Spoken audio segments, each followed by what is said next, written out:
Next chapter, how a door came to me. One morning, before the wood peewees were up, I was smoking a mess of fish that I had caught in the stream. When I caught more than I could eat, I would bone them, put them on a rack of sticks, and slowly smoke them until they dried out.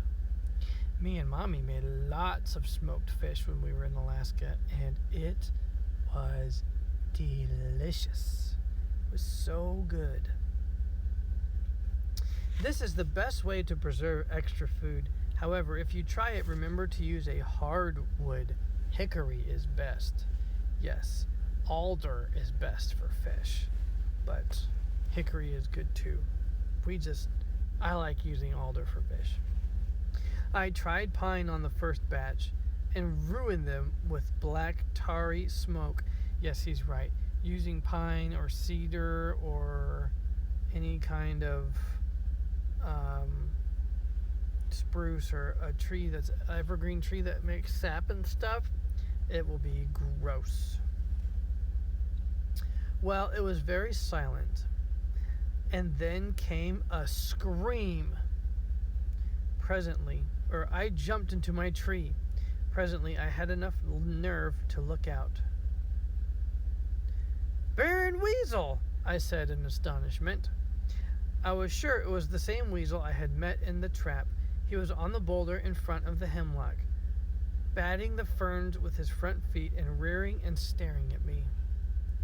"Now you stay right there," I said. Of course, he flipped and came off the rock like a jet stream. He was at the door before I could stop him, and loping around my feet like a bouncing ball. "You look glad all over, Baron. I hope all this frisking means joy," I said. He took my pant leg in his teeth and tugged it, and then rippled softly back to the boulder. He went down a small hole. He popped up again, bit a fern nearby, and ran around the boulder. Goodness. I crept out to look for him. No weasel.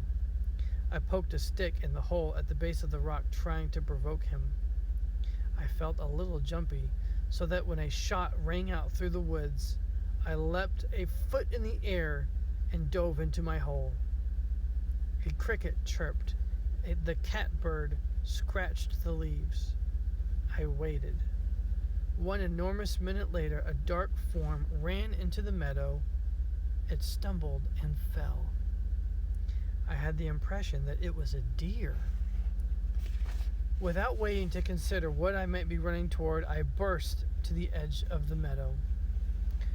No one in sight, I ran into the grass. There lay a dead deer. Wow. With all my strength, I dragged the heavy animal into the woods.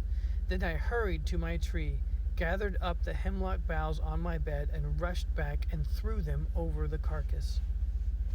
I stuck a few ferns in them so they would look as if they were growing there, and ran back to camp, breathless. Hurriedly, I put out the fire, covered it with dirt, hid my smoking rack in the spring, grabbed Frightful, and got into my tree. Someone was poaching. Poaching means hunting illegally, hunting where it's not allowed.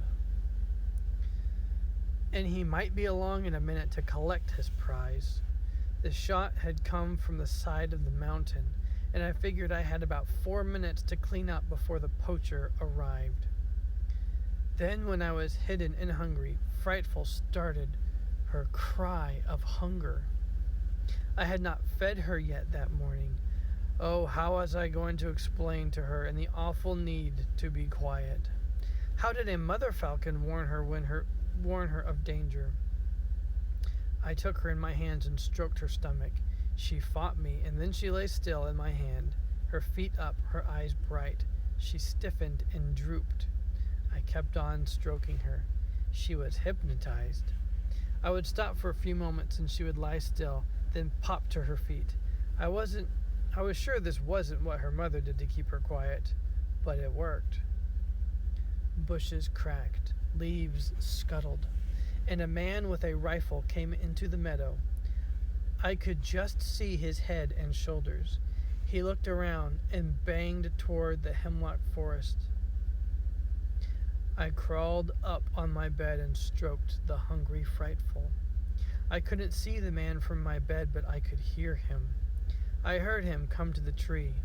I could see his boots.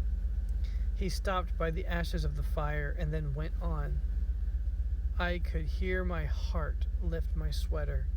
I was terrified. I stayed on the bed all morning, telling the fierce little bundle of feathers in my hands that there was deer meat in store for her if she would just wait with me. Way down the other side of the mountain, I heard another shot. I sure hoped that deer dropped on the poacher's toes and that he would now go home. At noon, I went to my prize. Frightful sat beside me as I skinned and quartered it. She ate deer until she was misshapen. I didn't make any notes as to how long it took me to do all the work that was required to get the deer ready for smoking and the hide scraped and ready for tanning, but it was many, many days. However, when I sat down to a venison steak, that was a meal. All it was venison. I wrote this on a piece of birch bark. I think I grew an inch on venison. Frightful and I went to the meadow when the meal was done, and I flopped in the grass. The stars came out, and the ground smelled sweet. I closed my eyes. I heard pip, pop, pop, pop.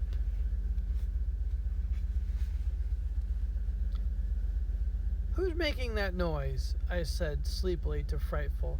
She ruffled her feathers. I listened. Pop, pip. I rolled over and stuck my face in the grass. Something gleamed beneath them, and in the fading light I could see an earthworm coming out of its hole. Nearby another one rose out, and there was a little pop.